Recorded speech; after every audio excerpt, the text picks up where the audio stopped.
Hello, everyone. Good morning. My name is Lucelia Jong, and I would like to welcome you all to this webinar brought to you by Family Connect and Adapt Community Network. And this webinar is titled Unlocking Possibilities, Your Guide to OPWDD Supports and Services. This presentation is being recorded. More on that at the end of the presentation, but this presentation is being recorded. Now, I do want to share some visuals, and so welcome.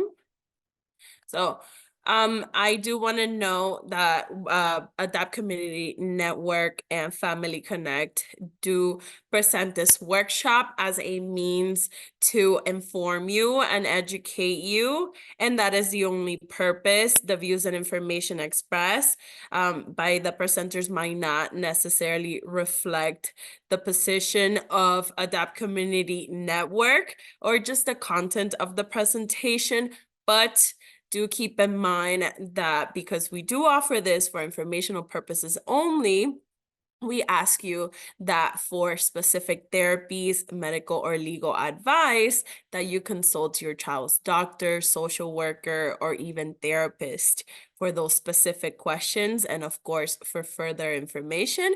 And this is going to be shared and explained further in the chat, but please keep that in mind, just for informational and educational purposes only.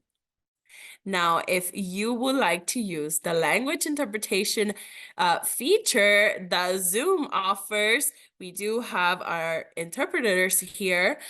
We do offer interpretation services in Spanish and Chinese Mandarin. So all you have to do is click the globe at the bottom of the screen. And of course, you're going to choose either Chinese, Mandarin, or Spanish. If you speak English, of course, you do not have to use the interpretation feature. Now, if you speak another language other than Spanish or Chinese Mandarin, Zoom offers a closed caption option. And of course, the Zoom translator captions are enabled by the users. You can click the CC button at the bottom of your screen as well. Please remember that it's a voice to text translation, so it might not be completely accurate.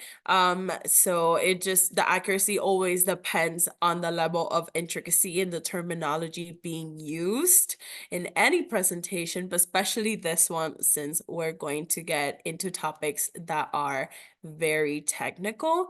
So please, please, please keep that in mind. So now, also the translations for everything shared in the chat will be sent in the chat in Spanish and Chinese Mandarin as well.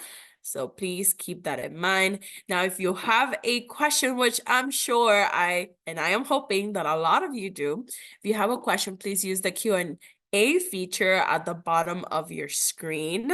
Now, to ask a question, just simply type the question and hit send. Don't forget to hit send. And of course, we'll try to get to as many questions as we can. Ms. Gottlieb will try to answer as many questions, but of course, only as many as time permits. Do not worry if we don't get to your question. We're not ignoring you.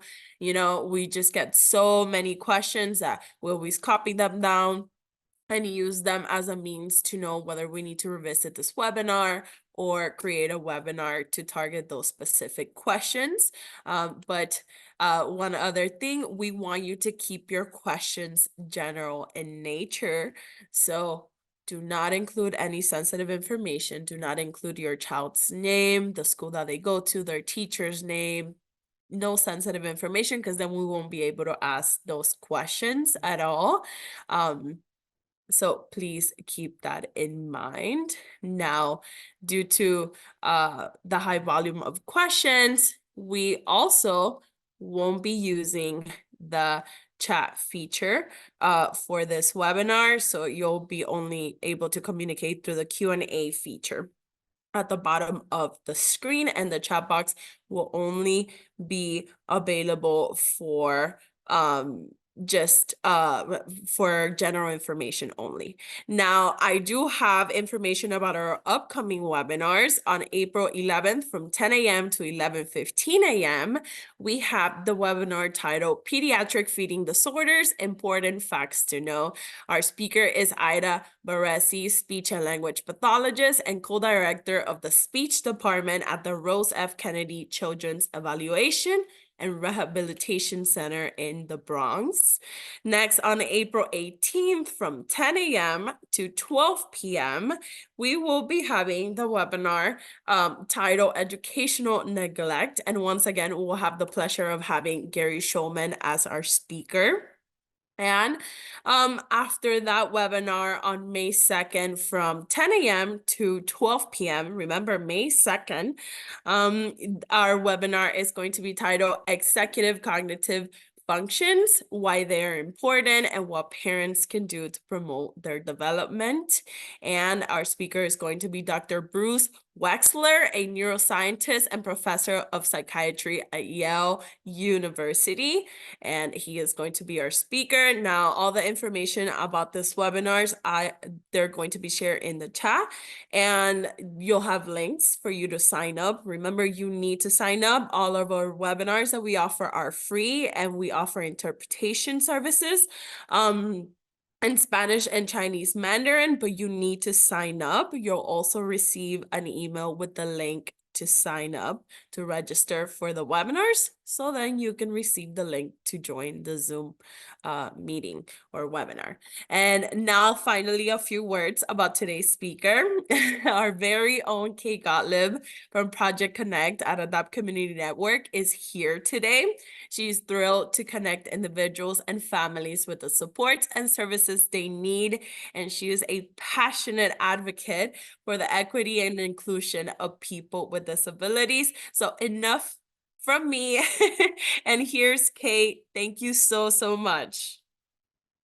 Good morning, everybody. I'm Kate Gottlieb. Thank you for that lovely introduction. I'm thrilled to be here today to present this webinar to you, Unlocking Possibilities, OPWDD Eligibility and Supports and Services. For some of you, this may be a new webinar, and I will try my best to help you understand the eligibility process and all of the services that are available.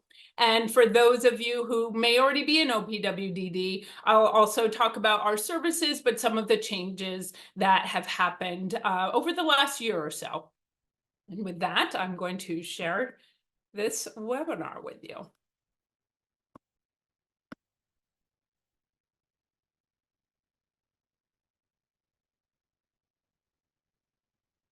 Okay.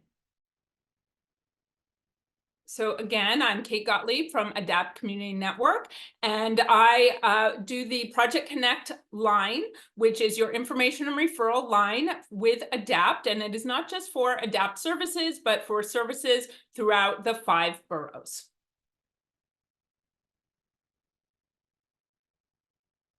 Give me 1 second. There we go.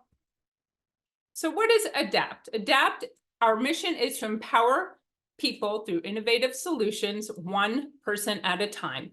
Some of you may know Adapt. We were formerly United Cerebral Palsy of New York City, and we had a name change several years ago because we've always served people of all types of disabilities, not just people with cerebral palsy. Adapt Community Network has a large number of supports and services. We have served thousands of individuals over the years, from healthcare to our day programs to our schools, as you heard in our beginning video. So we're going to jump right in. And I just will tell you now, this will be a lot of information for those that are new to the eligibility process. This can be overwhelming. So I'll try my best to give as much explanation as I can. And you can always reach out to Project Connect, and I can walk you through eligibility again and other supports and services. So we're going to start first with the New York State Office for People with Developmental Disabilities. That's OPWDD. So again, if you're new to this journey of disability, there are so many acronyms. I will try to say them in their entirety at first, and then I'll use acronyms because saying New York State Office for People with Developmental Disabilities over and over is a lot. So OPWDD. So what is OPWDD? It is the New York State agency that is responsible for coordinating all services for people with intellectual and developmental disabilities. These can include cerebral palsy, autism, other neurological impairments, all spectrum of developmental and intellectual disabilities. And then the application and review process for OPWDD is called the eligibility determination process. Now, very important to know, only OPWDD decides if a person meets all the conditions for eligibility and for OPWDD funded services. I cannot tell you if your individual yourself are eligible. I can give you a good idea. I perhaps could know, but they are the only ones, once paperwork is submitted, who can tell you if you are eligible for OPWDD. So once you're in OPWDD, people are like, well, what does that mean? How does it work? So once you get enrolled, if you're eligible, there are going to be supports and services provided in communities settings across the state. This can include long-term services like dehabilitation or residential, and that can also mean family support services. There are different ways to get these services through providers, and there's also a program called self-direction. I won't be speaking much about self-direction today because that in itself is a whole separate webinar. And a lot of these services, however, you can get through self-direction. It's just that you are deciding where your money goes rather than it being determined through programs. So again, that's going to be community settings, which would be with an agency like ADAPT or YI and AHRC. And then there's family support services, which again are provided through an agency. So you may be wondering who is eligible for services. So the OPWDD says that there are 4 requirements that you have to meet. And you have to have a diagnosis of one or more of the following. So an intellectual disability, autism, cerebral palsy, epilepsy, neurological impairments, or other developmental disabilities. If you yourself or you have a loved one at home and one of those disabilities isn't listed here, don't worry about it. This is just a small sample of what types of disabilities are accepted by OPWDD. The individual must have had this disability before the age of 22. So the diagnosis has to have come before the age of 22. So what that means is that if you are an individual who has had a traumatic brain injury before the age of 22, and it has caused significant developmental delays, then perhaps you can qualify. But if you receive that brain injury after the age of 22, then you would get services through another agency, one that would provide TBI types of supports and services. So you have to have some type of written documentation showing when the onset of the disability was. For some individuals, we know that may have been at birth, or maybe there's an individual who's 5 years old, 10 years old, 15, and then they're just getting their diagnosis. That's fine. We just need to see the documentation that this occurred before the age of 22. The other part that they're looking for is that the disability is expected to be permanent. So I certainly get a lot of calls from people who are older than 22 and they have a disability and they think that they can get some of our services, but it's a temporary disability that maybe they were injured on the job. That is not the type of service that we provide. We do have a few outliers in our agency for the community, and we'll get to those during the presentation. And then the last criteria that they're looking for is that the disability affects one's ability to live everyday life independently. So again, please note, it does not mean you cannot or the person cannot live independently, just means that they need some level of support to be able to have a more independent life. So that could be a few hours of staffing support.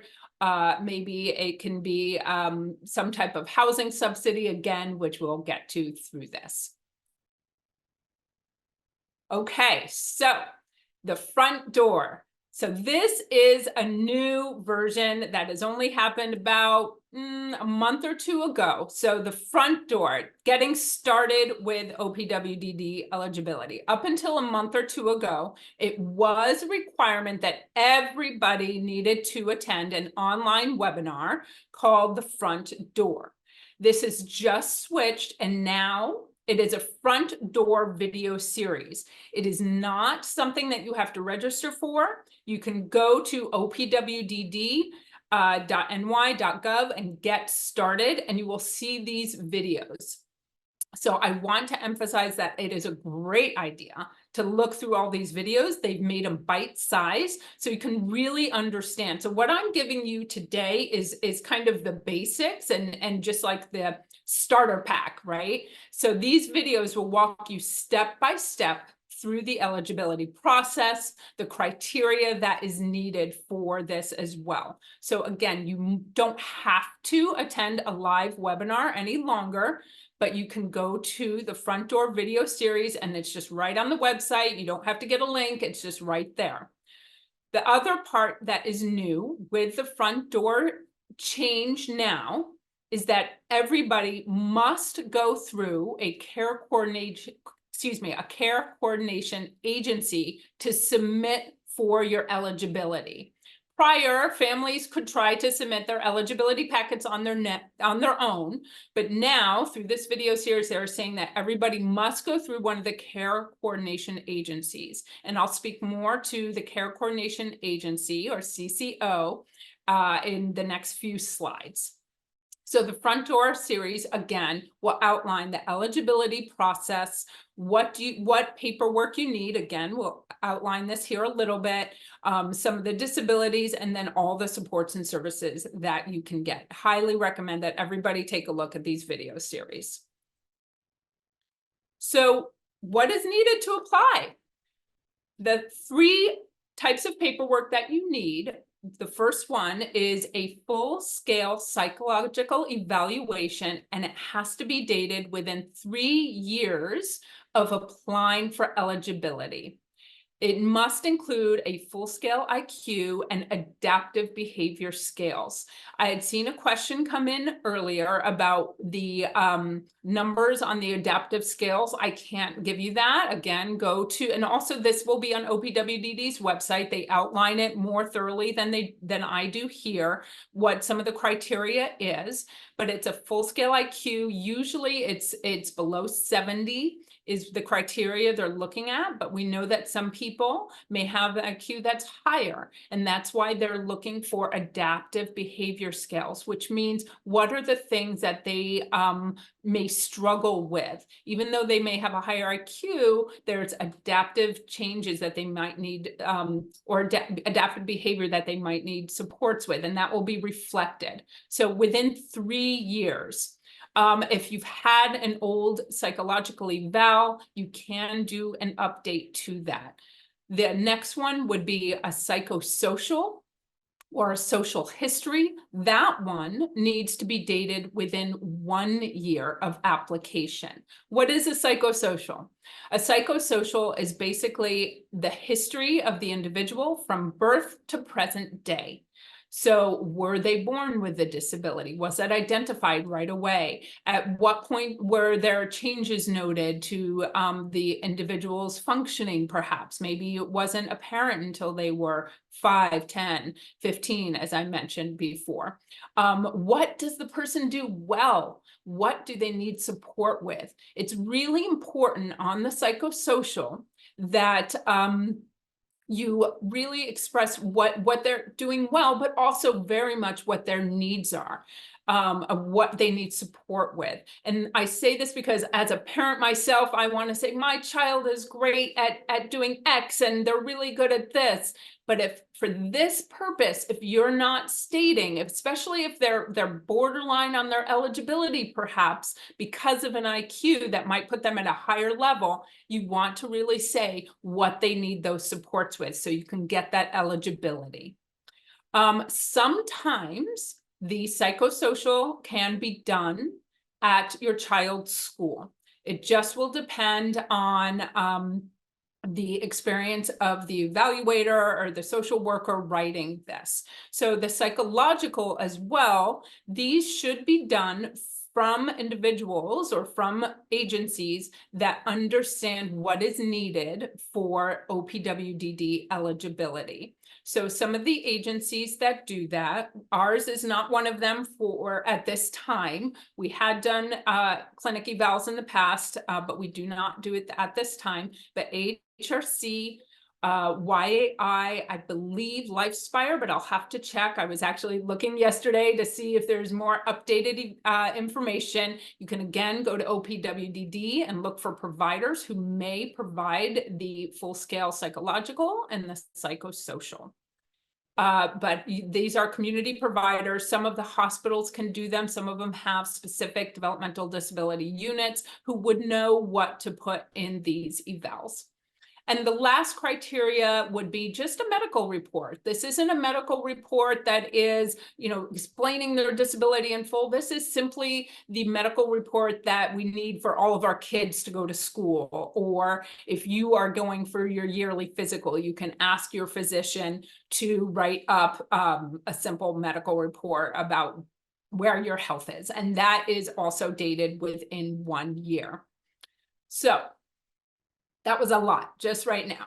Please note that in some instances, OPWDD may also ask you for other documentation or evals to support your eligibility process. This could include your child's IEP, which is your individual education plan, or autism-specific evaluations. There is YI does free autism evals for those without Medicaid. And there are a few other agencies that also will do an autism eval. So sometimes they do need extra documentation to support the eligibility process.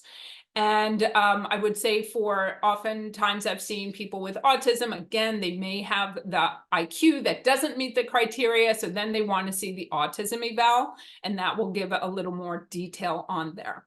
Also, please note, sometimes for children, OPWDD will give provisional eligibility until I believe it's the age of 8. And they will again review that when the child turns 8. And why do they do that? They may do that because sometimes with the proper supports in a school, like occupational therapy, speech therapy, physical therapy, the child may not need those supports later. So in some cases, a child may get that provisional eligibility and you would have to apply again.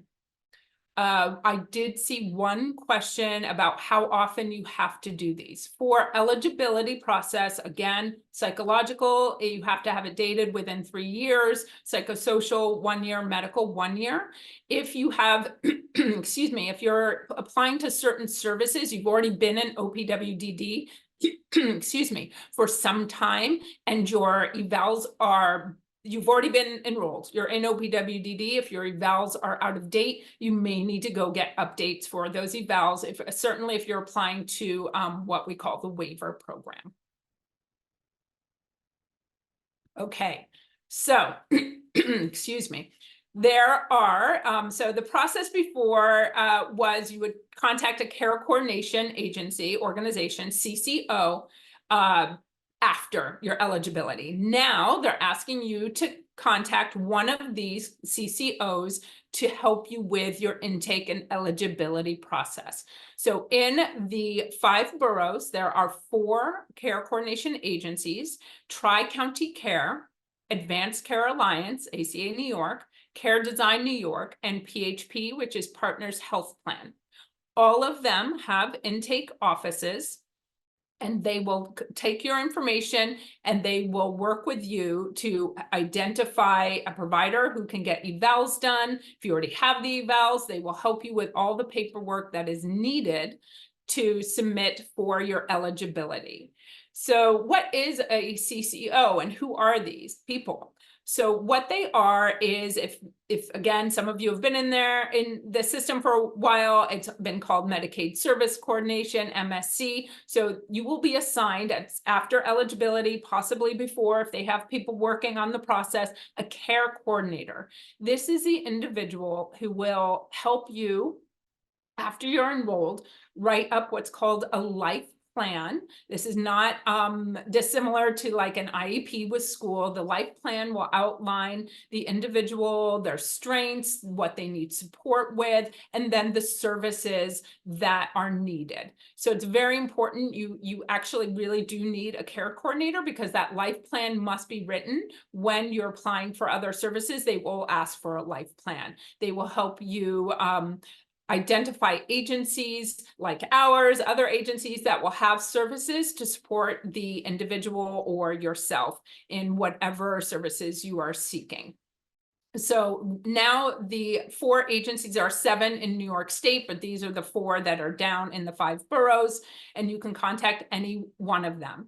Partners Health Plan, I'll just note, does work with individuals who are dual eligible, Medicaid and Medicare. I do see them working, coordinating a lot of medical services, and this is particularly helpful for a lot of our individuals who are aging and need more support with healthcare. So what services are available after eligibility is established? I'm going to get into detail on all of these, but the first one would be family support services. You may see that as FSS. And let me just note too, with a care coordination agency, your care coordinator can reach out to agencies and apply for you, but all the things that I'm going to talk about, you can also reach out to agencies, get the applications, provide it to your care coordinator, or you can submit. If you have all your paperwork at home, great, you can submit on behalf of yourself or the individual as well. It doesn't always have to go through the care coordination agency later. Perhaps you know more than your care coordinator, or they're new to the field and don't know about all the services. So you can submit your own paperwork, not for eligibility, but for services later. So family support services, they are borough and agency specific services provided to people living at home with their families. Medicaid is not a requirement. Very important. Medicaid is not a requirement for family support services. So some of these could include family reimbursement, home modifications, parent training, and crisis intervention. That's just a few of the things that would be available through family support services. Most agencies have family support services, but they don't always have all family support services. So you really have to go to a guidebook, which I'll speak about. Every borough has a family support services guide, and you can go to there and see which agencies might be providing a service. The other service, and this is the bigger one, is the Medicaid waiver. So you'll hear this a lot, especially if you're new. It's called the Home and Community-Based Services Waiver. Again, the big acronyms there, HCBS waiver. So just think of it, family support services, waiver services. You don't have to remember the whole HCBS. These are for individuals who you need to have Medicaid or become Medicaid eligible. So in the process of getting it. Some of these could include our day habs, residential, respite, ComHab, supported employment, yes and no, depends on the agency. Ours does not need OPWDD waiver, but we would like you to have it if you can get it. And I mentioned again the IRAs. Okay. So we're going to jump into family support services. When I discuss this, I will let you know which ones are ADAPT specific as well for a few of these. When it's an ADAPT specific service, I will let you know. And with that, we're going to jump into family support services. So the big one is family reimbursement.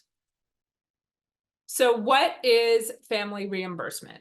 This is money, funds provided to families of individuals who have OPWDD. Again, you don't need Medicaid, but you must have OPWDD. And this is for individuals who live at home with family. Family can be whatever definition that is for you. If it is a grandparent, a cousin, maybe you're in a family home, whatever it might be. The funds are used to cover goods and services that are not that you're not able to obtain through other sources. So about a year ago, a little over, gosh, we're already into a year and a half, the family reimbursement changed a lot. So prior to a year and a half ago, the reimbursement was relatively low. It was about $500 up to $1,500 a year in different boroughs. The funding was different, and different agencies get different funding. It's all a little bit confusing. But now what's really great, but also difficult, is the funding has gone up to $3,000 a year. However, it has been more difficult to obtain the money. So when you apply for family reimbursement, we do have family reimbursement. A lot of agencies do. There has to be certain criteria that is met. So please note, for family reimbursement, the fiscal year in New York City, fiscal year meaning when you're purchasing things here, is from July 1, so of last year. So the fiscal year is anything you've purchased from July 1 until June 30th of this year is eligible for reimbursement. And I'll get into the criteria.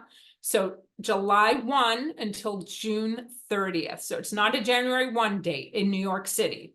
So New York City, July 1 to June 30th. So what could be eligible?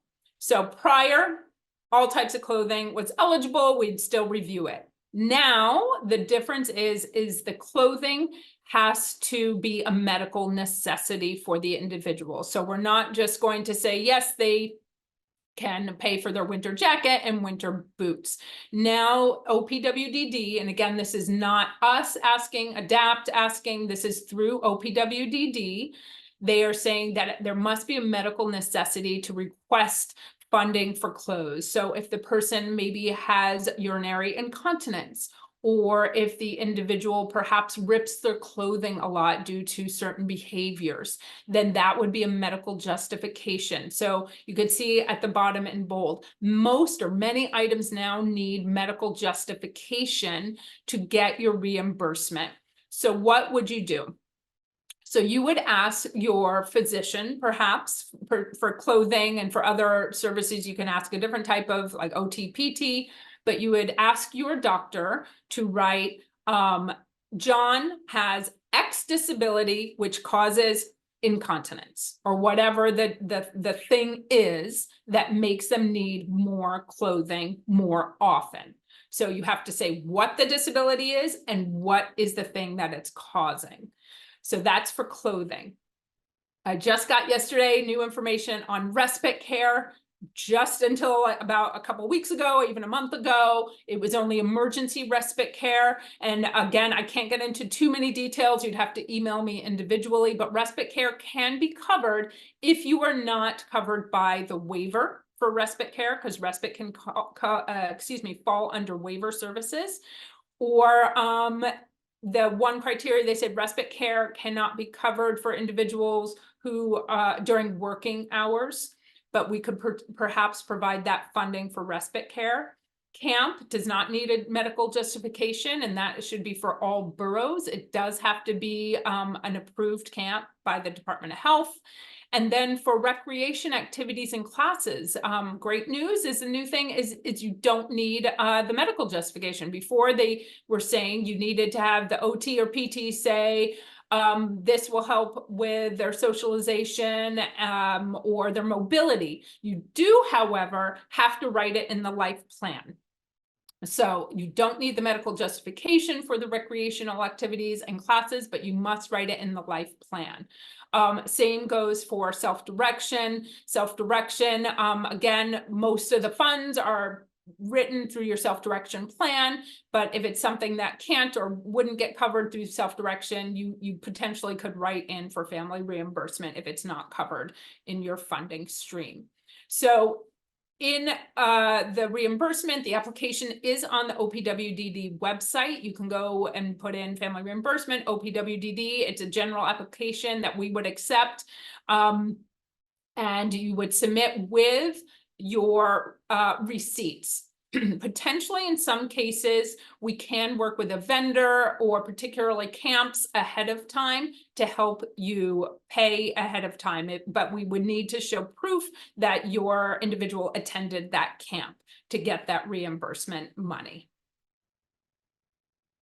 The other part that could be written into your life plan as well, and that you're looking for family reimbursement for, is durable medical equipment that is not covered by Medicaid, so DME. So sometimes that can include augmentative communication devices, wheelchair parts and repairs, walkers, and commodes. So again, here though, with coverage for DME, that is when Medicaid has refused to pay for it and you've already gotten a denial letter, you've tried to appeal that, and still the appeal is not going through. But we would need, again, that physical therapist, occupational therapist to write up the letter saying why this is needed, and they would need their signature and license number on that.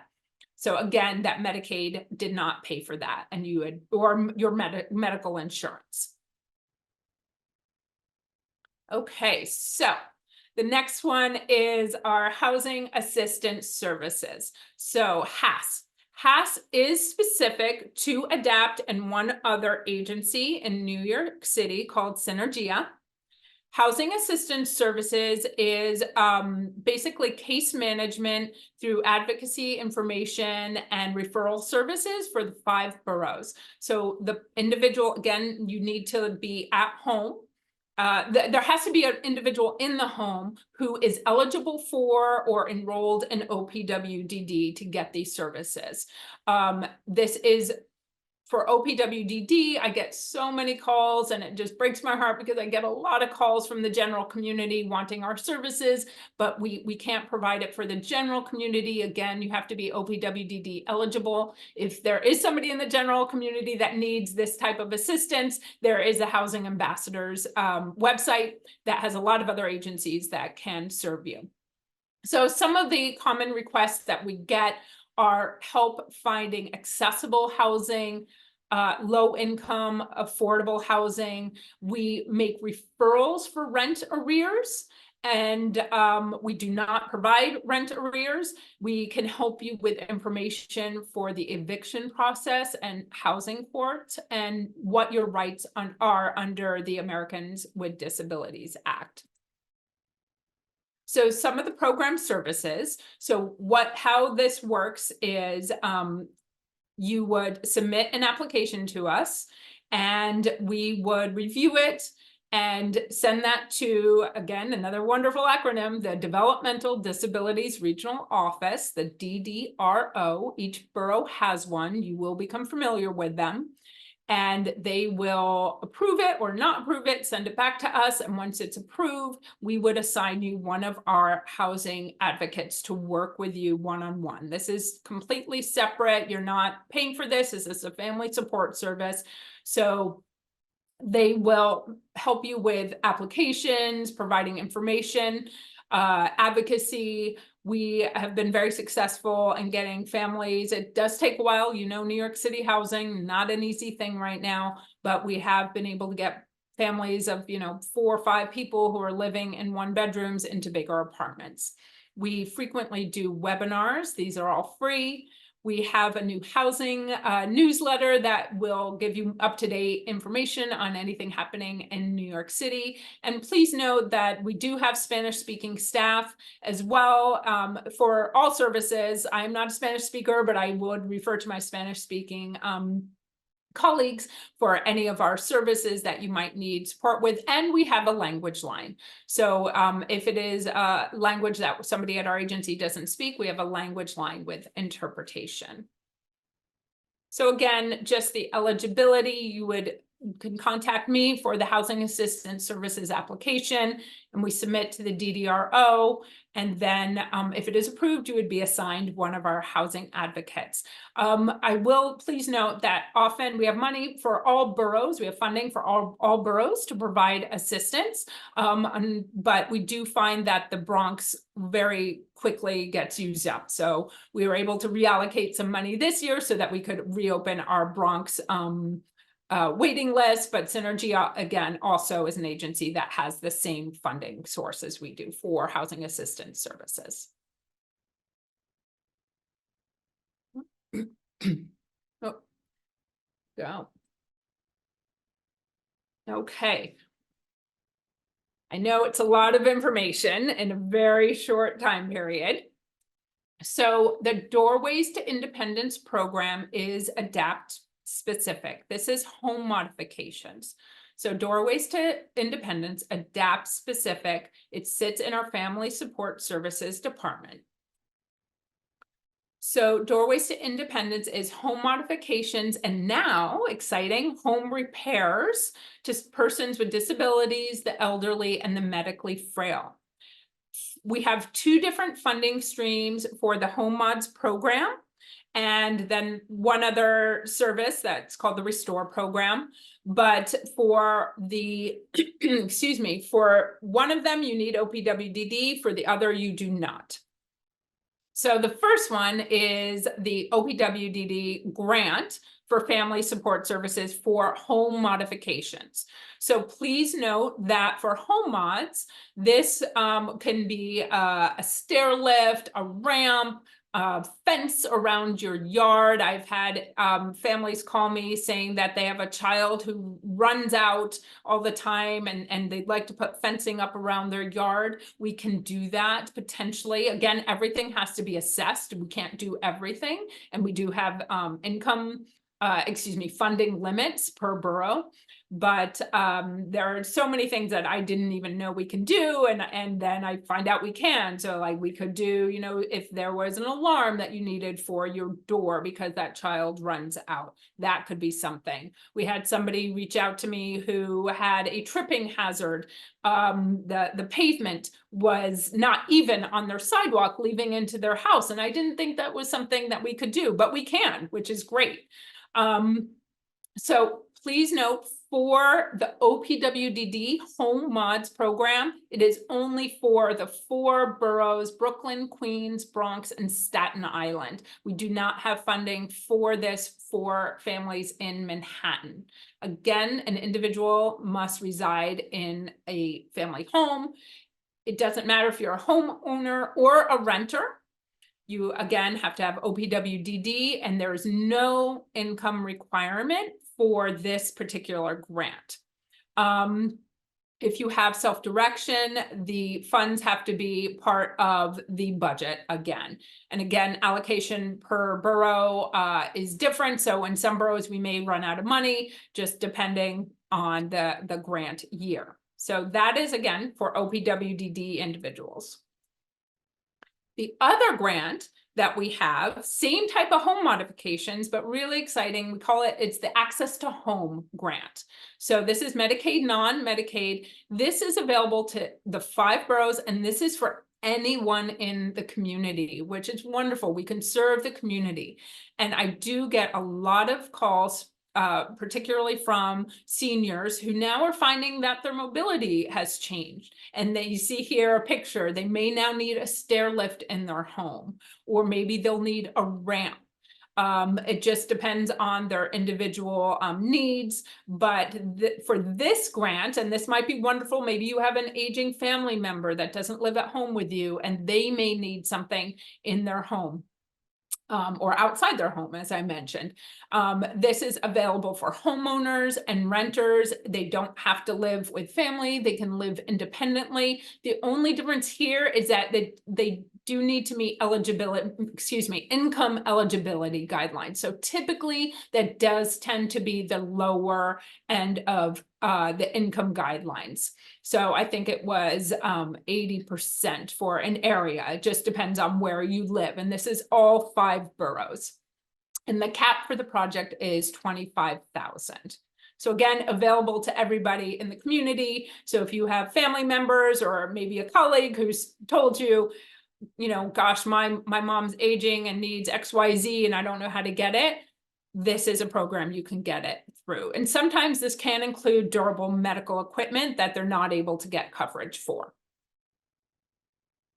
And we're very excited. We have a new grant called the Restore Grant.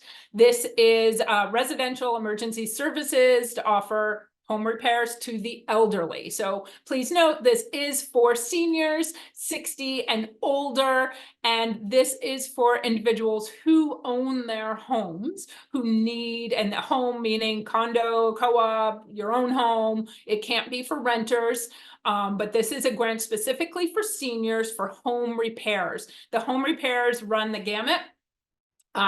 There is also income eligibility requirement. If you reach out to me, I can put you in touch with the staff who oversees this. But you know, it can be maybe you've had leaks behind your sink, or sometimes a roof. I mean, we can't always get on somebody's roof to do an assessment, but if it's leaking in your house, we can take a look at that. So again, this one is for the general community, but 60 and older. So here are just a few examples of some home mods that you could get. Mentioned ramps, a stair lift. Some people find that they no longer can get into their bathtub and might, if they are a wheelchair user, may need a roll-in shower. We have done things like that. We have done also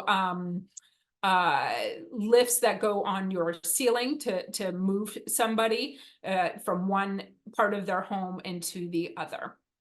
So just a few examples, and it just depends on your need, and we will give an assessment. Okay. So a lot of information. The next thing we'll talk about is the OPWDD housing subsidy. This used to be called the ISS grant. It's now called housing subsidy. ISS, they just changed the name. So there was a change in this as well. So the housing subsidy, a lot of different agencies implement this grant. They do not, very, very important to note, is there are not apartments attached to this grant. I do get a lot of calls with people asking, do we have apartments available through the housing subsidy? It's not how the program works. So what happens with the housing subsidy grant is the new change that OPWDD implemented some time ago, not too long ago, was that you have to try to get any housing subsidies from the city first, like Section 8, or any other type of vouchers from the city first. If you're unable to get that, then you can apply to OPWDD asking for the grant. And this is a grant that will help people to live independently in their own apartment, and they will subsidize a portion of that rent. What's important to note is that the individual must have some funds to provide rent, their portion of the rent, which is about 30% of whatever that total rent might be. OPWDD will subsidize the rest of that. What ADAPT would do, or another agency would do, is manage that grant for you to make sure that the funding is going towards your apartment, that the rent is paid every month. If it is the beginning, we love it. If you've already found an apartment and you have that grant, then we can help with that process. You could even potentially use our housing assistance services to help look for an apartment. You can live on your own. You can live with a roommate or a live-in caregiver. There's different type of situations that you can, it typically isn't a full family. It is usually for a person living independently or with a roommate. Again, remember, they should have some type of income up to 30% that they need to contribute towards their rent. We will work with the care manager to help you get any furniture that you may need. We're not paying for that, but we will point you in the direction and help you get set up, make sure that utilities are put in. Is it all together working with care manager, with yourself, and with the agency implementing that grant. Okay, so educational advocacy. Again, I apologize. This is a lot of information for everybody, and just know that this webinar is being recorded and will be available to you after, and you can always call Project Connect. So educational advocacy, there is a family support grant that is just for AHRC and Synergia, meaning that they have specific funding to help with educational advocacy. So they provide workshops to families who are experiencing difficulty with the DOE. Maybe you're not happy with your child's placement. Maybe you want to move schools. Maybe you're trying to get into a private school because the placement that they had for you wasn't working. And you want to then go through the process of basically you sue the DOE to get them to fund a private school. The HRC and Synergia will also work to help you understand your rights when you go into IEP meetings and help you with advocacy skills. So those are two specific agencies that have the funding, but other agencies can provide the basic information like ours, through the Family Connect or through Project Connect. We can guide you a little bit on education advocacy. There's also Advocates for Children and a wonderful organization called Include NYC. They have a hotline. You can make an appointment with a parent advocate who can provide wonderful guidance for you on a myriad of education topics. So those two have funding to specifically work with you, but there are other agencies that can provide support as well.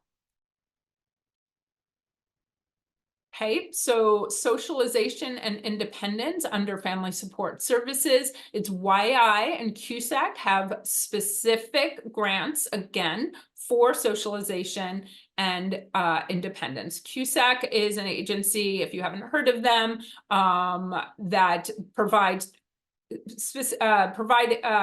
support for people of all types of disabilities, but autism specific as well. So these are socialization and independence programs. So they may have groups that the individual can attend that can help with living skills and socialization, understanding social cues, which a lot of individuals can struggle with, and it helps with promotion of interaction as well. Again, other agencies may have programs, but this is specifically funded. And one other is behavior management and crisis intervention. YI, LifeSpire, and CUSAC have specific programs for behavior management and crisis intervention. Please note, I know that they do have long wait lists. Crisis intervention, obviously crisis, it may move a little faster, but behavior management may be a little slower. So what is the difference?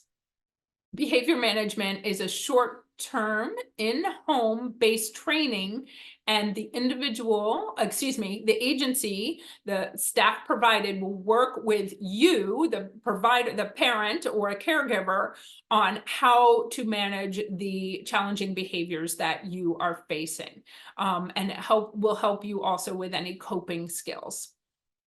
You could see it's behavioral issues, it could be daily living skills, and it can be toileting, as going down to that. Crisis intervention, the difference being it's a crisis, it's an emergency intervention. And again, short term, and professional staff will work with you and your family on providing support that you need. So, gonna take a breath. Have a little pause. You're going to get more information. Again, you'll get my information, Project Connect, at the end. That's 877-827-8255. 2666. You can email me directly, projectconnect@adaptcommunitynetwork.org, or if you go to our website, there's a page called Getting Started, and there's an online form where you can tick off specific services that you're looking for.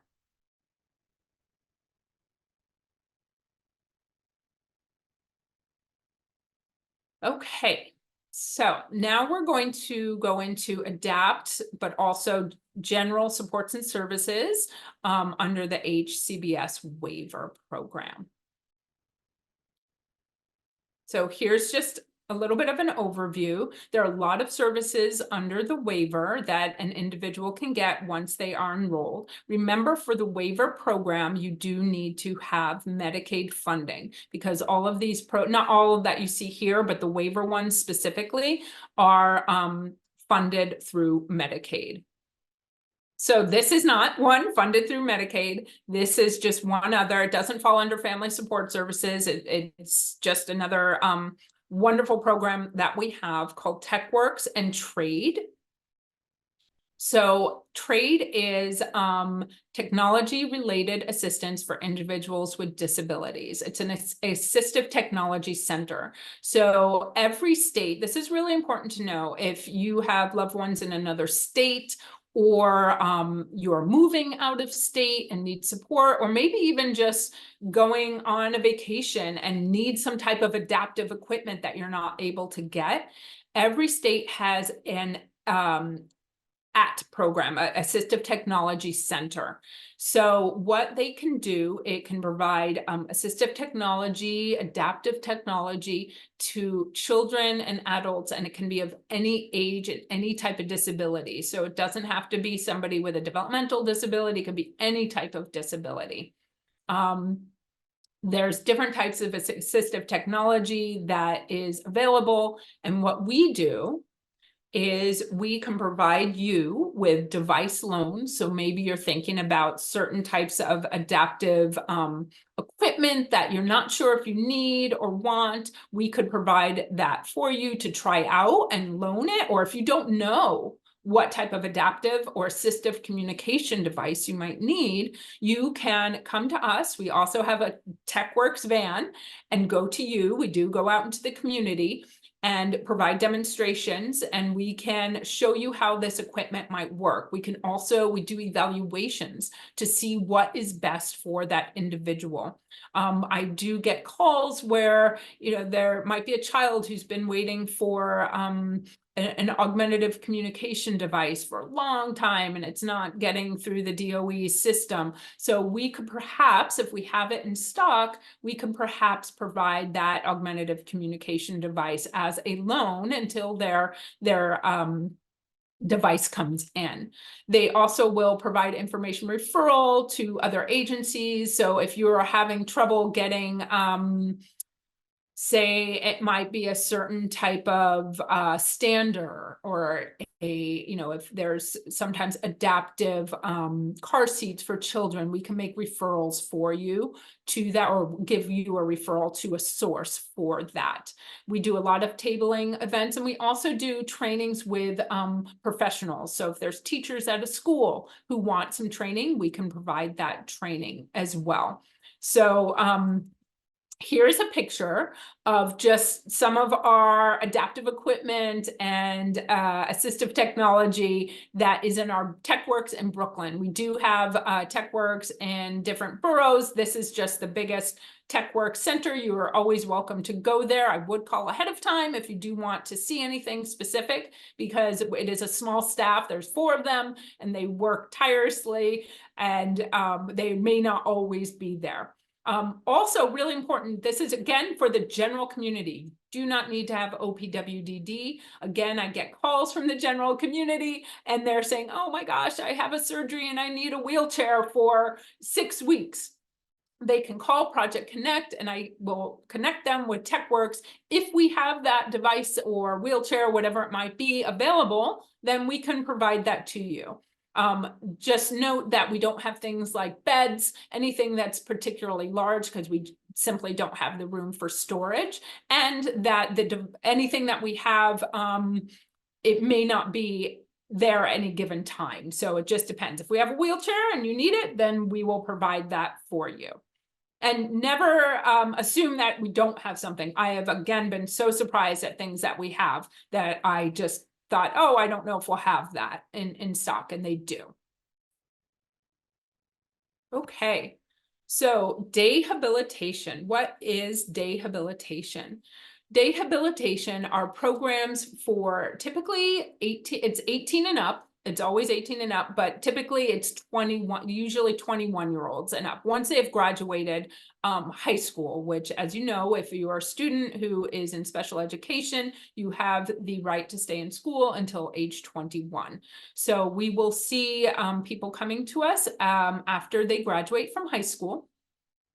The DAHABs are different types of DAHABs. These are all pictures from our programs, which are through the 4 boroughs. We do not have a Queens program. Many agencies have day programs.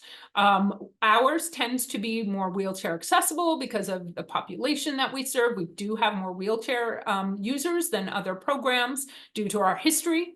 So some of the programs, majority of the programs are site-based, but we do have what's called DAHAB Without Walls, and other programs have those as well. And that is where you meet in the community and do activities in the community.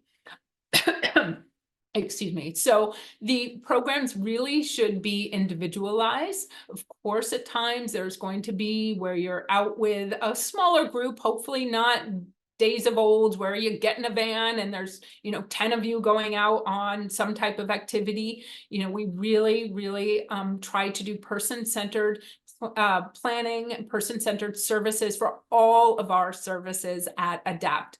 And this should be through all services you get in any agency. It really should be individualized to the person.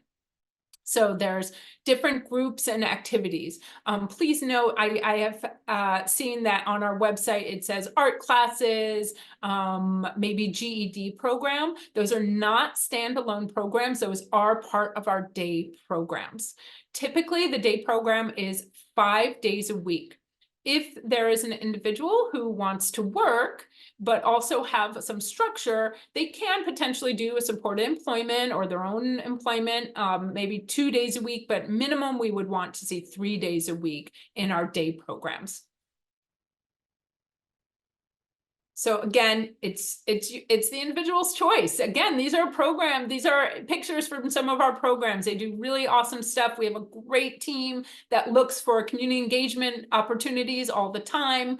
Work readiness can be part of this, special events as well. I don't know if I have the picture here. Some people like water skiing. It's pretty amazing. We've done adaptive skiing on the mountains as well. There's a lot of different things that individuals can do.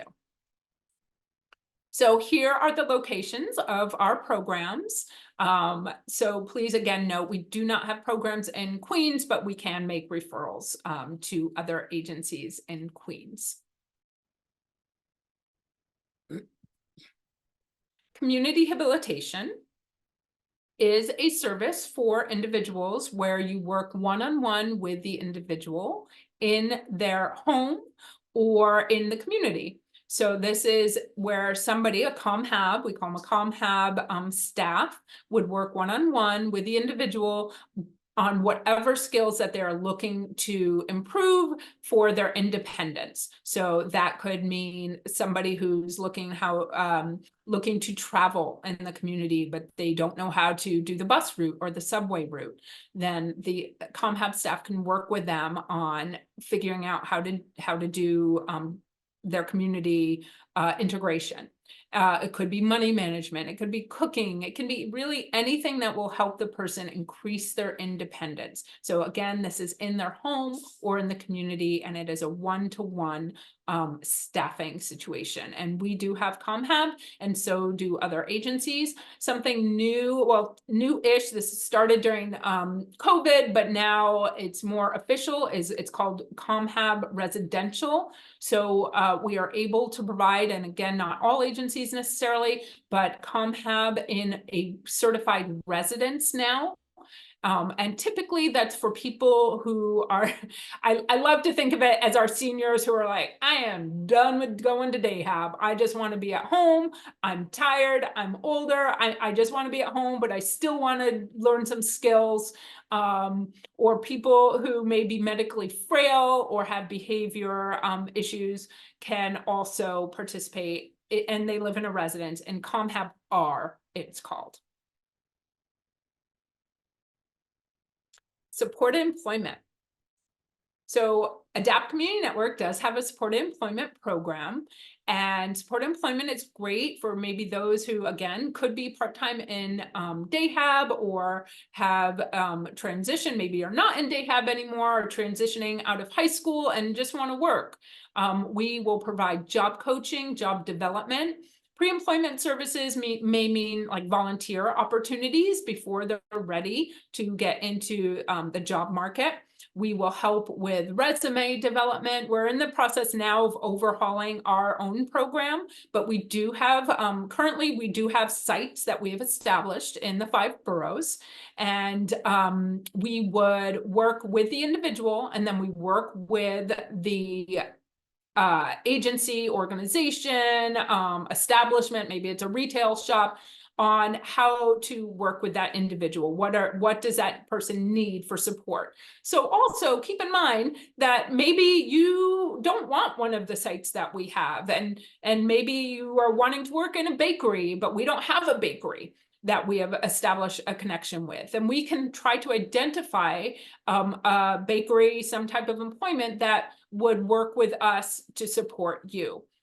So our agency has it. Again, many other agencies have supported employment. I believe YI, HRC, JobPath is a really good one. That's been one of their main focuses from the beginning. Residential programs. We're getting into the home stretch, everybody. It's a long one. So residential programs, we have all of these 3 residential programs. Not every agency does, so you'll have to check with each residential program. Excuse me, with each agency.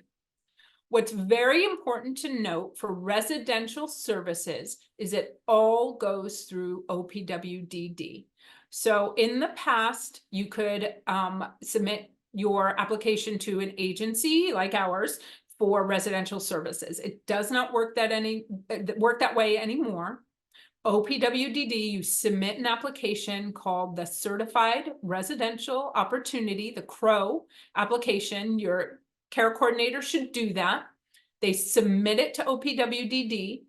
OPWDD will then rank the individual based on need. So highest need individuals will be at the top of the list. Lowest need individuals will go down further on the list for residential placement.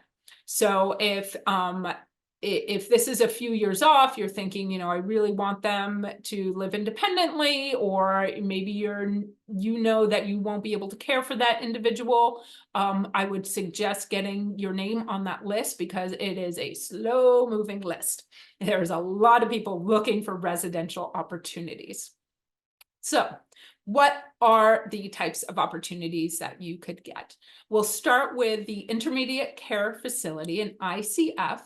An ICF is long-term care, and this is for those who have the highest level of need. They need skilled nursing care and 24-hour nursing, not nursing care 24 hours, but they will have 24 nursing care on site in these residential programs.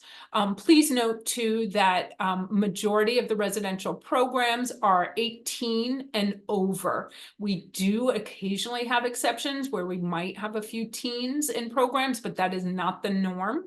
Teen residential should all go through the Department of Education, and they would suggest residential placement. And that would be with a program that would be appropriate for a teen or a child. So these are for 18 and above.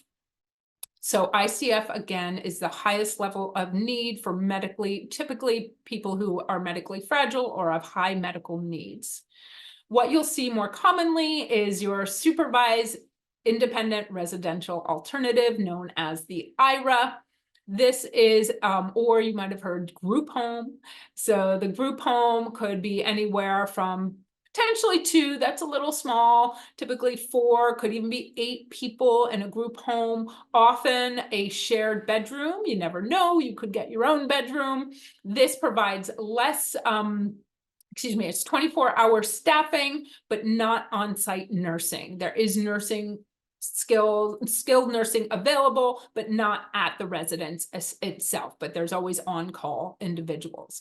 And there will be staff provided there who will provide the supports with whatever the individual needs. Again, individualized services and supports. I know I started in residential in the beginning of my career, a long time ago, and everything was very programmed. We're going to eat dinner at 5 o'clock, showers are at 6 o'clock, recreation at 7, and then bedtime. Now we really try to, not we meaning OPWDD, really tries to make it person-centered, and you don't have to go and sit down at 6 o'clock for dinner. Maybe you're not hungry. I'm not always hungry at 6, so you can eat when you want. Of course, there's going to be some norms where, you know, that's what's available at that time, but generally, again, person-centered.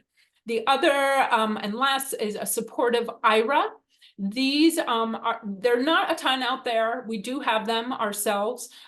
We do find that it's hard to get individuals who get this placement. This is usually living by themselves or with another individual, and they need less hours of staffing support. So the staffing support could be 4 to 8 hours. So it wouldn't necessarily be an overnight residential type of program. So you saw in the beginning, we had a great video on all of our preschool and school age programs. We do have one of the largest preschool programs in the city that is inclusive.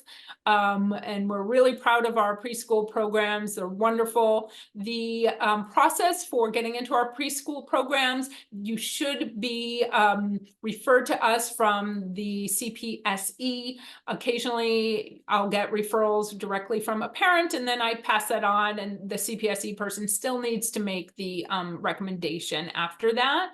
But these are year-round programs. They do have a small break in the summer for a couple of weeks, but then it is a 12-month program, and for ages 3 to 5, and they will have OT, PT, speech on site.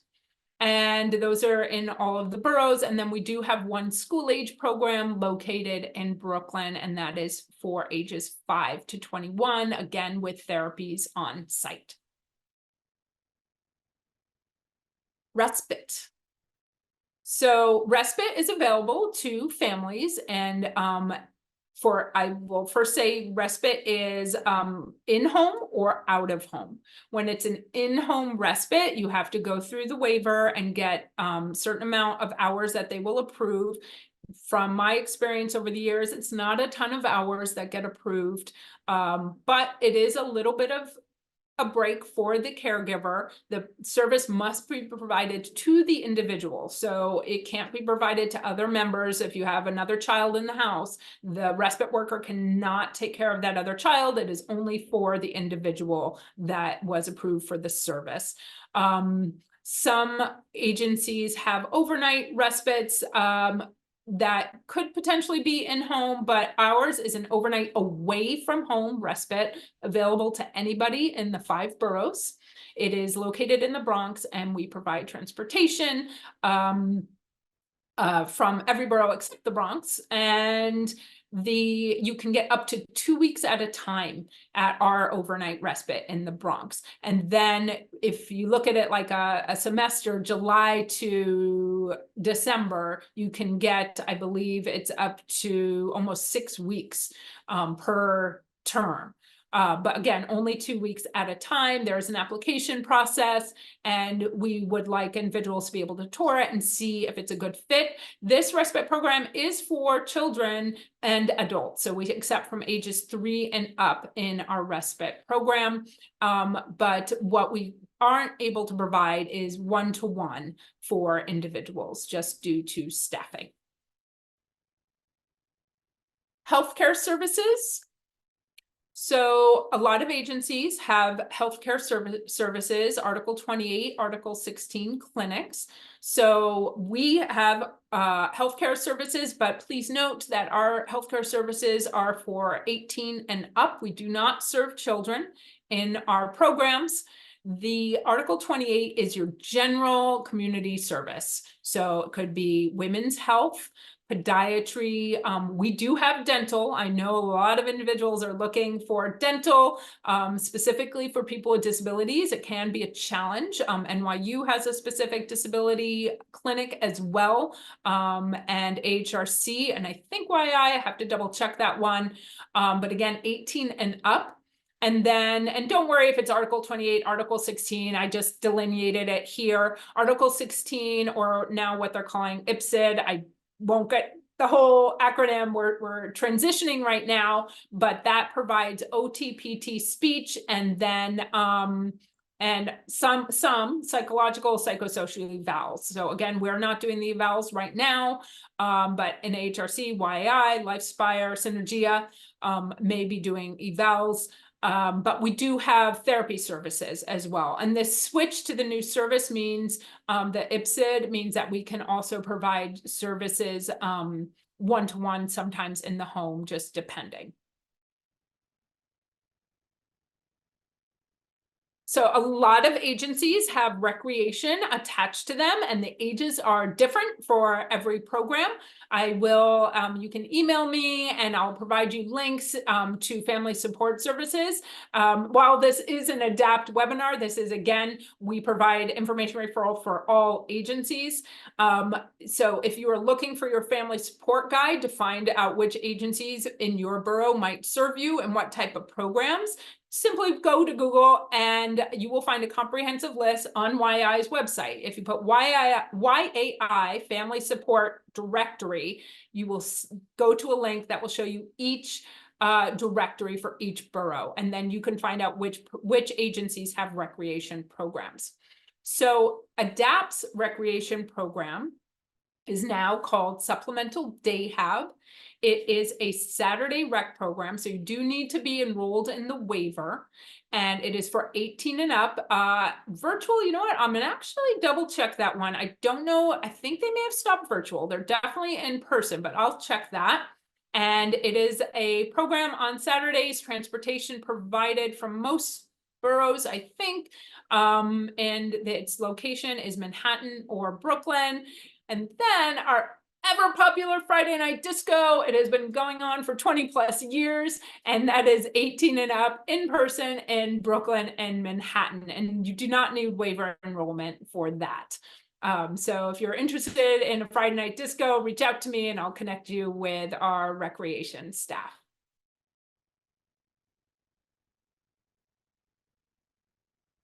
And Family Connect, who is hosting this webinar. Family Connect is a wonderful resource for you. They offer free workshops on all sorts of topics. A lot of you came to this webinar through Family Connect, and then also the supports and services for educational resources. They are just wonderful and provide so much information to our families. Best thing to do is email Family Connect, different than Project Connect, Family Connect at adaptcommunitynetwork.org to get on their mailing list for all the workshops. We are doing a family day. I'd have to check, and Family Connect can actually probably correct me on this. I don't know if that is for just our families or the general community. We used to do it for general community, but hopefully we'll be getting out there more. Also want to let you all know that every borough does have family support services, education workshops and fairs. There will be one for Manhattan coming up in May. I don't have the location for that yet or the dates, but we'll make sure we get that to you. Staten Island is coming up this month. And again, this is me, Kate Gottlieb, Project Connect. And please note that I get a lot of calls, so I cannot answer the phone live most of the time, but please leave your name and your number, and better yet, your email, because then, and please tell me what services you're looking for so that I can be as efficient as I can and get the right information to you. And if you email, it's often a little bit faster. So that was so much information, and I'm sure so overwhelming in a very short amount of time. I got through that very quickly today, but we are going to open this up to our question and answer period.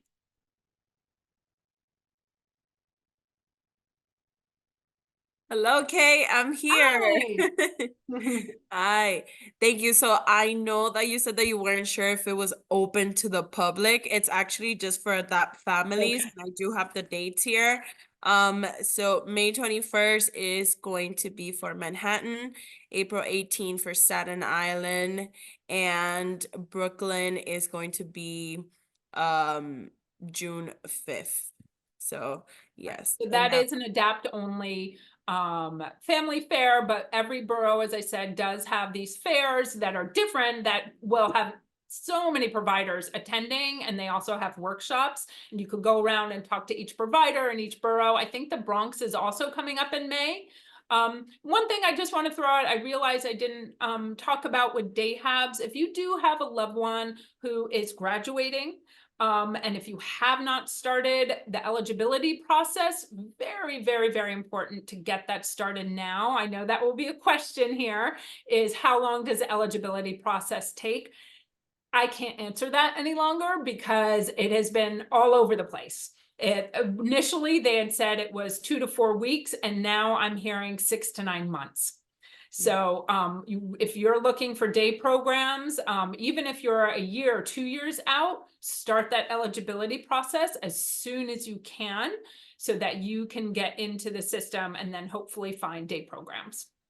yeah, so I just want to clarify that the dates that I gave out were for the family fairs that were open to everyone. Those fairs that we were Oh, just thank you. talking about, yes. Oh, thank you. I'm so sorry.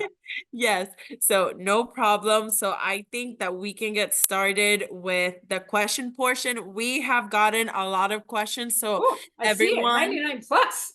yes, so many questions. So everyone just be mindful that we might not be able to get to all the questions because of the time restrictions, so we'll try our best. So now this question we got a lot: what about immigrants that are not documented? Can they apply for these services?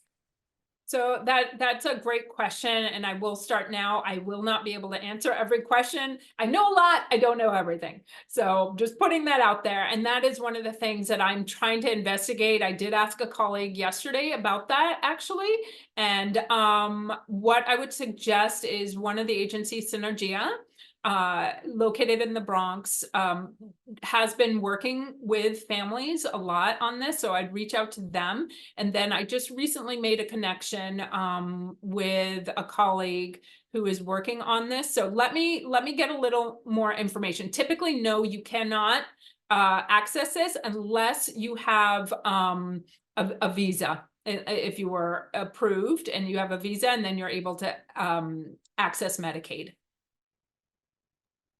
Wonderful. So just to clarify, because we did get this question earlier, if the person has Medicaid, but maybe they don't have a social security number, they're able to access this. I'm not an expert in that area, so you can email me and I can try to get resources for you on that area. Okay, so let's get to some more questions. So my child has been approved for 1 year and it's eligible for OPWDD, but the services have not started. What can a parent do in that situation? Okay, I'm not sure what that means when it means the services have not started. So does that mean that the care coordination agency didn't pick them up yet? If it is the care coordination agency, I would continue to reach out to that care coordination agency and say, I'm not getting a response. My care manager hasn't either found services. And remember, try to work with your care manager. They're there to help you. But if you're not getting an answer, you can always speak to their manager and escalate that. If it's an agency that is not providing it, again, reaching out to that agency and seeing why that service isn't being provided. Without the specifics, I can't exactly help you solve that situation. So please email me, and I will try my best to help you get those services started for your child. Yes, and just to be clear, we will be giving the handout. We'll be mailing it to everyone, so you'll have points of contacts on the handout. And of course, we've shared the point of contacts for Kay and just Project Connect throughout the webinar. We will at the end, again, because we also have gotten a lot of questions about the email and just getting that, but you will receive it. Now, somebody just asked, if your child's already 8 years old, should you even apply for these services like OPWDD? How early should you even start applying for them? Okay, so anybody from 0 up can apply to OPWDD. So if you know your child was born with a disability, you can apply. However, the difference is that early intervention typically covers children 0 to 3. And then we have preschool, CPSE 3 to 5, and then 5 and up, you'll have school. So you're always going to have some type of support and service. You can apply earlier. It just depends on what you're looking for. So maybe you heard that family reimbursement and you're like, wow, that could make a big difference in my life. If they're ComHab and you haven't applied and they're 15, you can apply at any time. If there's a service that you heard about that you think would make a difference for you, the individual, then you can start that eligibility process. Now, we did just get this question. Can you explain a little more about when you use OPWDD services versus when you use HCBS or an HCBS waiver? Can you use both of those services? And just for clarification, the HCBS waiver is the home and community-based services. So can you explain, can they Sure. use both? Right. So OPWDD, again, is the New York State Office for People with Disabilities, Developmental Disabilities. They are, so everything is OPWDD, whether it's family support services or waiver services. Everything's OPWDD. It's just what type of service you're getting. So waiver, again, is going to be when you have Medicaid and you want typically a longer term program, which would be like rehabilitation or residential services, ComHab and respite. But family support services, you're enrolled in OPWDD, but you don't have to have Medicaid. And we outlined many of the different services that you can get through family support: housing assistance, family reimbursement, home modifications, and a few others. Now, what age can a child get ComHab services? Is there an age limit for that? Children can get ComHab. I don't see too many kids getting it because they're getting a lot of their services in school. They might, especially the teenagers, might be getting some of the travel training or money management skills. Kids can get it. It just depends what skill the family's looking to improve. Like some people say socialization. I don't know that I'd do socialization with ComHab. I think I would find a program for a child for that. I typically see older teens and adults accessing that service. So now this question, why is OPWDD denying children who have previously been eligible for the services, but why are they denying children? And this is a pre-question that we got before our webinar. So am I understanding that perhaps they had provisional eligibility and now they are not? Maybe that is it. So if the participant is here watching us right now, if you can just clarify, But let's say that is the case. Right. So if that's the case, again, I mentioned sometimes children get provisional eligibility and then evals get redone if they've expired right after the 3 years. If it's provisional, they'll need updated evals. And sometimes those evals will show that the child's abilities have improved through physical therapy, speech therapy, and they may not be eligible. So again, go to OPWD's website because they will outline for you and work with a care coordination agency on this. There are second step and even third step review appeal processes for that. Now, how can I get ABA therapy or applied behavioral analysis therapy? How can I get that? Okay, that's a tough one. I get that question a lot. Uh, Honestly, you'll have to find agencies in the community that can provide ABA. Some schools have it attached if they're a specialized school. Some will have ABA therapy. The New York City Department of Education has a few specialized autism programs, the AIMS program and the NEST program, and those may have ABA attached to them. Honestly, I have to, depending on the borough, and I get that question, I just do a Google search and I see which agency provides it. It is a hard one to get. And it also can be hard with the funding sometimes. Definitely.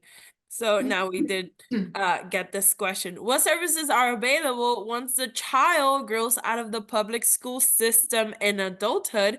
And you did mention some, but just for clarification. Sure. And it's So, especially for children, I'm sorry, yeah, especially go for ahead. children with autism disorder.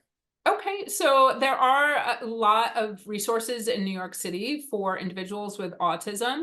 So it just depends on again, on the individual. So a day program might be something they want to do. Maybe they want to go to college. There are college readiness programs. I didn't mention Access VR. So if you look up Access VR, they can provide college readiness support and also employment support as well. And I didn't mention for support employment, for most programs, they do want you to go through Access VR, then come to us first because it's a whole application program and they will support you in any transition to other services. And a lot of different agencies, again, have socialization. The JCC of Manhattan has some really good programs for socialization and autism specific as well, and CUSAC as well. Gotcha. So for all of those of you that are asking about the support fairs, the dates are going to be posted on the chat shortly. So you'll have access to just know the dates for those fairs. Now, is it necessary to provide income or expense or answer income or expense questions for eligibility if the person is over 18 years old? No, eligibility does not look at your income at all. For Medicaid, it's going to be a different story, right? Medicaid process, they will look at your income, and for over 18 as well. So, and there's always things that come up that I'm remembering as we talk. So for some of you, you're saying, well, our income's too high. My child under 18 won't be eligible for Medicaid. So for children who have a need for this type of supports and services, they will waive the parent's income to be able to get Medicaid if they need these more intense supports and services. So now for families that are interested in overnight respite, would there be a nurse on site? For example, for a participant that has epilepsy, will there be a nurse on site? It will be program specific for overnight respite. I do not believe we have a nurse on site, but we have a nurse on call. We understand a lot of people take medication, so we have people certified in administering medications, but we do not have nursing on site. If I am wrong in that, I will let you know, but also check with different agencies. And there are different agencies, and really exciting, some respite programs are ones that will go away for a weekend. You know, one of my colleagues has a son who's like, oh, he went on a cruise and now he's going camping upstate, and it's all part of respite. So there's some pretty cool respite programs out there. Gotcha. Now, are there any parenting classes for parents with children who may have a disability? So, do you know of any parenting classes are they There, provided? there are different agencies that have parenting classes for children with disabilities and parenting support groups. I'd encourage you to look at Parent to Parent of New York State and or even New York City, and they will provide a listing of the parenting classes. There's always lots of classes. And also just of note, our agency and two other agencies recently in the last many months started a grant for parents who have disabilities, who their children may or may not have disabilities. So this program is through ACS, Children's Services Developmental Disabilities Unit. So you can't apply directly to us. It would have to go through the Developmental Disabilities Unit with ACS. And we do a parenting skills training program, but it's not specific to kids with disabilities. It's for the parent themselves to learn training or to learn parenting skills. Gotcha. So, is there any help for a person who is autistic and wants to attend graduate school and who is interested in internships at media companies? Is there any help for a person like that? That is Sure. different. Again, I would go through Access VR for support with schools. And I know that Microsoft and Google are really amazing with those types of opportunities. If you want to email me, I remember sending somebody, I think, some internships with a couple of different agencies for, I think it was Microsoft and there was a few. I can't remember what, but email me and we can take a look, but I don't know anything specific. One thing I'm pretty good at is the research part of things. So another part of my job is I do this nationally as well. So I'm always looking for resources throughout the country. Definitely. So we did get a heads up from one of the professionals. They said that parent counseling can be added to a child's IEP, particularly kids with autism. So the school social worker or counselor can help with the parenting Great. classes or training. So that's Yeah. awesome. Wonderful. Now, can people get in-person help complete their child's eligibility documents? Is there any way that they can get in-person help? You know, everybody's virtual nowadays. It's so hard. I would reach out to the care coordination organizations and see if there's anybody you can meet with in person. So many people are remote or in the office or in the field, especially the care coordinators are in the field a lot of the time doing their visits with the individual. So reach out to your care coordination or one of the care coordination agencies and see if they can help you in person. But they should be working with you on the paperwork. You shouldn't be going it alone, especially if it's hard. It is hard. It's confusing. So now, what is the criteria that gets children actually into OPWDD? What are the adaptive scores that children need to qualify? If you have an Yeah, I idea. can't give you those exact adaptive scores. I happened to look at that yesterday on their website, and they don't give the exact adaptive scores, but the person doing the eval will be able to tell you and will be able to provide that information. It's just the IQ is the only thing really listed. They don't write the specific scores on that. But go to their website, go to OPWDD eligibility, and you'll find that information.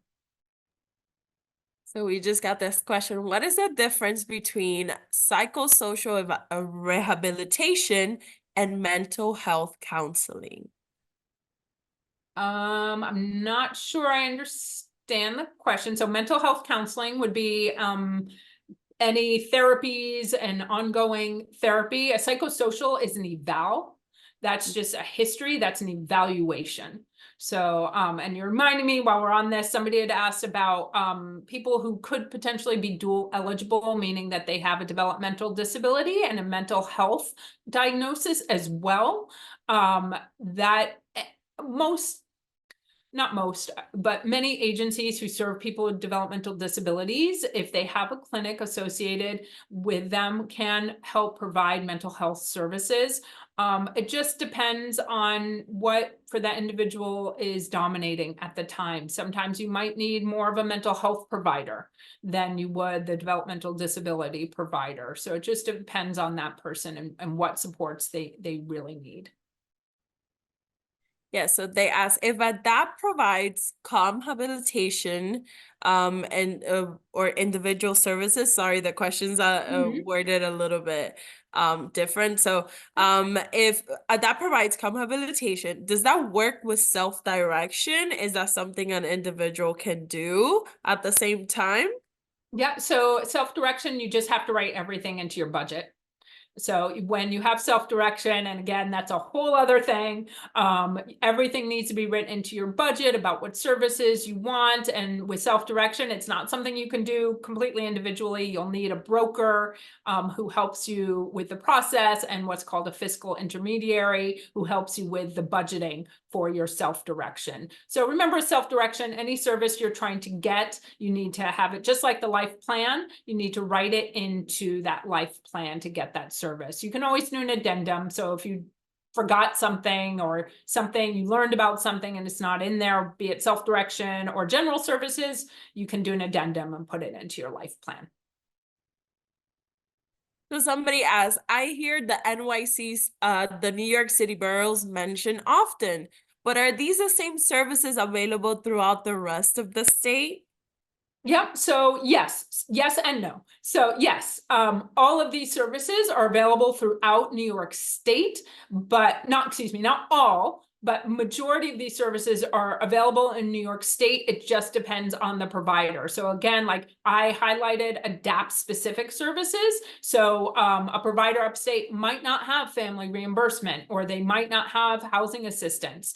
We have an ADAPT of the Hudson Valley. They are separate, but kind of same with us, but they don't have a day program, but they have residential. So it just depends on where in New York State. But these are all OPWDD funded services. So it just depends on the area you live in and the agencies that can provide that service. Now, this question says, how can we get OPWDD services for those individuals who are over the age of 21 and have an undiagnosed disability? How can we get it? How about if they don't have documents, they're coming from another country and they don't have the documents to prove that they had it way before the age of 22? Yeah, that I do get that question. That's a hard one. What OPWDD tries to do is, and I know if it's from another country, it can be difficult if you don't have access to those documents, but that one is one of the hardest things to answer, is if you don't have access to documents before age 21. But typically they will ask you for school records.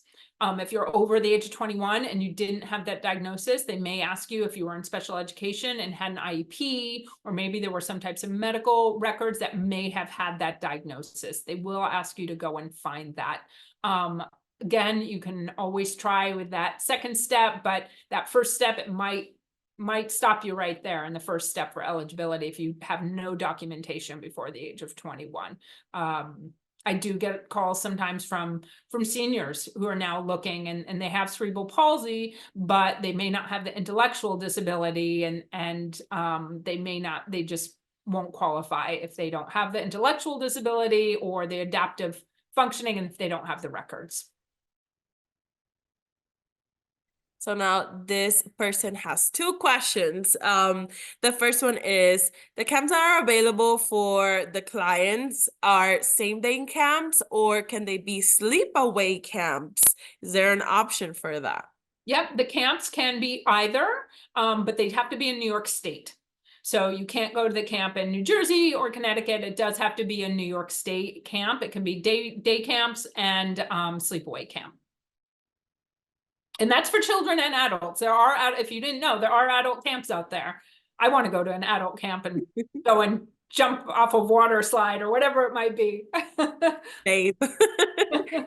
Now, the second question is, are there any financial resources or supports for clients who need a GED because they got only provided a high school certificate of completion, but not a high school diploma from a D75 school.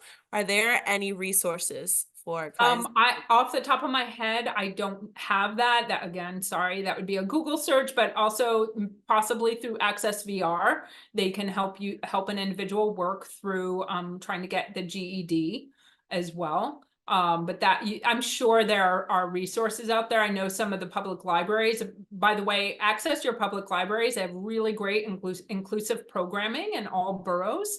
And sometimes that could include a GED class.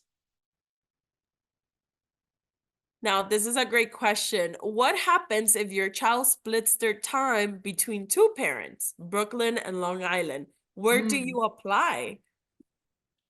Yeah, that's gosh, that would depend on, I think, who has primary, is it primary custody?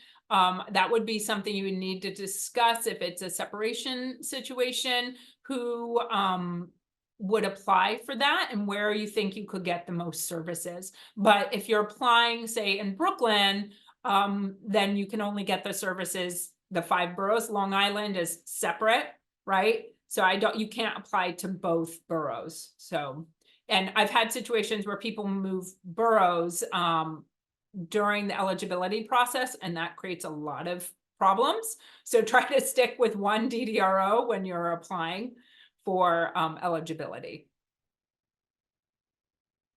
Now, can a child have both respite and a home health aide? Can you get the services while on provisional eligibility? So I think with provisional eligibility, you should be able to get services. You should be able to get the array of services while it's provisional. The problem with a home health aide and respite would potentially be the funding. So there would be no need to have both of those at the same time, because the respite worker will kind of be providing a similar situation to the home health aide.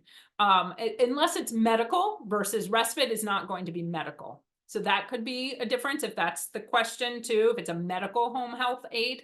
But if it's just a home health aide to help with different supports in the home, not medical needs, then that would be, I would try to separate.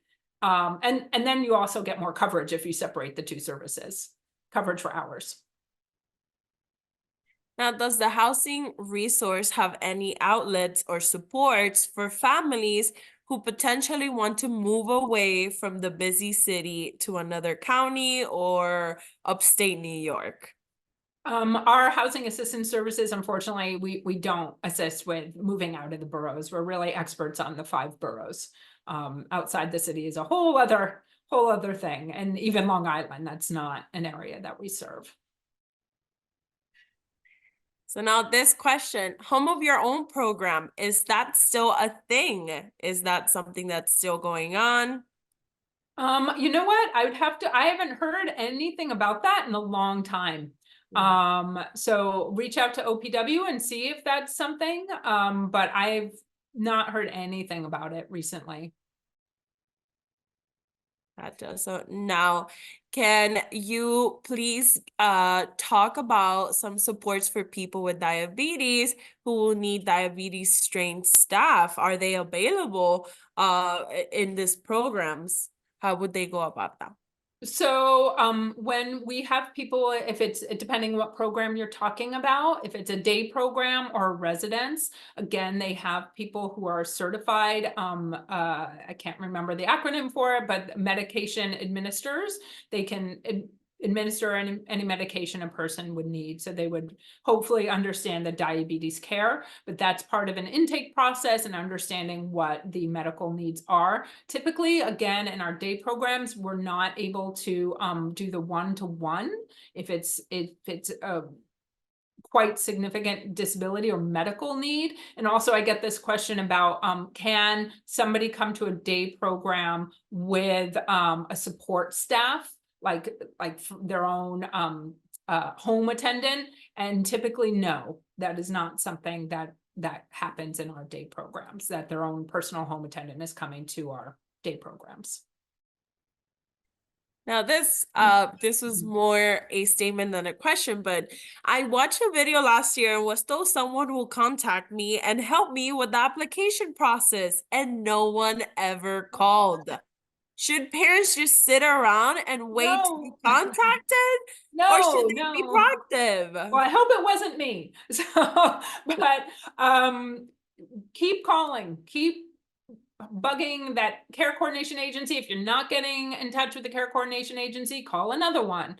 That all of them have intake offices. And please, I do know, like with the evals, it's really hard. The wait lists are long and there are not a lot of providers to get these evals done, or you can't get through, but just be persistent.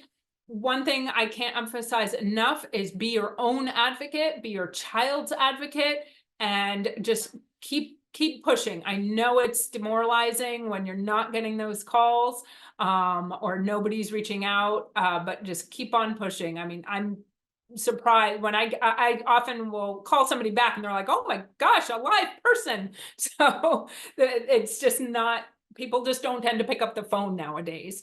So, and as I said, I don't always pick up the phone, but I do call back or I do email. So now they ask, I would like to know how you can start this whole process in the best way possible. What are all my options? What should I keep in mind when starting this process? I would say, again, I think educate yourself, go to workshops like this. I would definitely do the new front door video series to understand it a little more, because today was very quick and it was a little bit more of a broad overview, but the videos go into more detail and you can watch them again and again if there's something confusing to you. I would also recommend that it does say care coordination, reach out to them for intake, but all of these agencies who are doing evals have wait lists, and these could be months long just to get the appointment. And then even to get the eval written up can take a lot of time. So start reaching out now. Don't rely on one agency. Call as many as you can to get an appointment. Whoever gets you in fastest, go with that. Definitely. So what happens if the neuropsychological examination was done on a child who couldn't take the full testing, they couldn't sit through it? Would Mm. that impact eligibility? It potentially could. I mean, it depends what the evaluator writes up. I mean, maybe that was enough from that session with the neuropsych to say, that this child has significant disability, they can't sit through it. But typically, I think they will want to see the full scale neuropsych. Definitely. So an adult who is not travel trained and will eventually need to commute to college or work, Mhm. who can be with that adult side by side and guide them throughout their day? Yeah. So, sorry, was this somebody who graduated?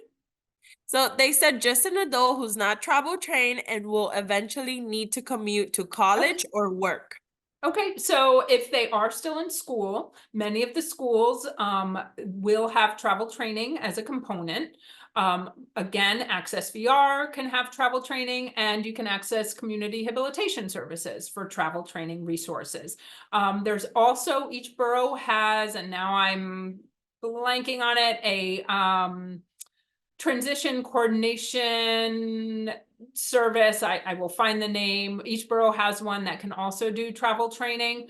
Brooklyn Transition Coordination. I'll find the name. We can always email you for that. But there are places out there. I would start with your school, to be honest, if they are in school, and then Access VR and ComHab.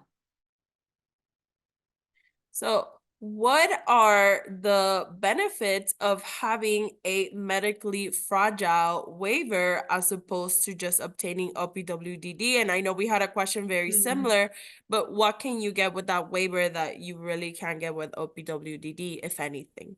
Right. So I think the different I'm not quite sure the question. I think they could possibly be talking about children or even adults, but children who are medically fragile. So there are some other types of waiver programs for children who have high medical needs. And Skip of New York is one of the agencies that can implement this service. And a little bit different with those is that you coordinate the medical services a little better, and they can work with you on that. And they also have service coordination built into that waiver program. So rather than going through a care coordination agency, you can reach out their health homes, home and community-based service health homes waiver programs. So Skip of New York is one, St. Mary's, there are a few of them out there. You can reach out to me. You can still access all the services, but you might have that need for medical coordination that might be a little bit higher. So is there a cap on reimbursement, especially specifically clothing reimbursement? Is there a cap? Okay, so again, that reimbursement number went up to $3,000. Please note, you may not get $3,000. You might submit for 1,500 and you may only get 500. Remember that this is we review the applications, but it's up to the DDRO in the end for approval. So no cap necessarily, but all things that you're submitting for have to be reasonable, right? If you want those, 1,000 pair of like new, I don't know, God, I'm going to say Jordans, but who wears, I don't know if anybody even wears those anymore. But those really expensive shoes, they're not going to approve that. They want you to make a reasonable assessment of your clothing that you're getting. Definitely. So, how can I receive additional services after school, on weekends, and even in the summer? What are my options? Okay, so some schools, again, if you're in a District 75 school, some of those are 11-month programs, 12-month programs with a break, just depends on your school setting. Some of them have after-school programs associated with it. They should, about right now, maybe in another month, start talking about what after-school programs are available. The DOE, and I think it started a year ago, is doing what is the name for it? I was going to say supplemental Saturdays, but I'm confusing the name. Saturday program, there's a special name for it, are now doing Saturday programs for kids with and without disabilities, but they're not at all schools. You can go onto the DOE website and look for some of those Saturday programs. And then again, it's going to the Family Support Services guides to see which agencies have recreation attached. Please note, it may say on ADAPT's website that we have children's recreation and camp. We do not have that any longer. That stopped during COVID, and we haven't put that back into place. So some of the services for my child were denied by an agency. Is there any way that a parent can appeal that with anyone? Again, without knowing the specifics, you can appeal it or find out why. That would be the first thing. Why was it denied? Because I really can't speak to that fully without knowing the reason why it was denied. And that's different from OPWDD denial. So now I know we only have 3 minutes. So, just before we leave, we did get a lot of questions. I think we got to a big bulk of them. So, before we leave, I do want to read out, this is in the chat for everyone. We just want to make sure that you all know when this family support fairs are happening. So, I have them right here. The Bronx Family Support Fair is going to be on Thursday, May 16th. Brooklyn Family Support Fair is going to be on June 5th. Manhattan Family Support Fair is going to be on May 21st. And the Staten Island Family Support Fair is going to be on April 19th. So please, please, please write down these dates.